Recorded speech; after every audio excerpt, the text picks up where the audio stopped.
మా అమ్మమ్మ స్టైల్‌లో బఠానీ చాట్ చూసేద్దామా? వచ్చేయండి.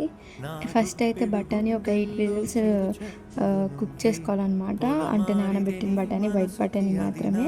తర్వాతేమో పోపేసుకోవాలి. ఆవాలు, జీలకర్ర, పచ్చిమిర్చి ఇంకా ఆనియన్ అనమాట. అది బాగా ఫ్రై చేసిన తర్వాత కొంచెం అల్లం వెల్లుల్లి పేస్ట్ కూడా వేయాలి. తర్వాత కరివేపాకు వేయాలి. అది కొంచెం వేగిన తర్వాత బఠానీస్ వేసేసుకోవాలనమాట. బఠానీస్ వేసేసుకున్న తర్వాత ఇంకా కారం వేసుకొని కొంచెం కలుపుకొని తర్వాత ఉప్పు వేసుకోవాలి. కొంచెం ఫ్రై అయిన తర్వాత వాటర్ వేయాలి. క్లిప్ మిస్ అయిపోయింది. వాటర్ కూడా వేసుకోవాలన్నమాట. ఇదేమో శనగపిండి వాటర్ కూడా వేసుకోవాలంట కొంచెం. అది వేసుకుంటే థిక్నెస్ వస్తుందంట. వేసుకున్న తర్వాత పచ్చివాసన పోయే వరకు ఉడికించుకుంటే బఠానీ చాట్ రెడీ. లాస్ట్లో కొత్తిమీర వేసుకుంటే సెట్ అసలు. తర్వాత మన ప్లేటింగ్ ఇదంతా నేనే చేసా. ఫస్ట్ అయితే ఆనియన్స్ వేసా పైన మంచిగా. తర్వాత తురిమిన క్యారెట్ వేసా. తర్వాత కొత్తిమీర వేసా.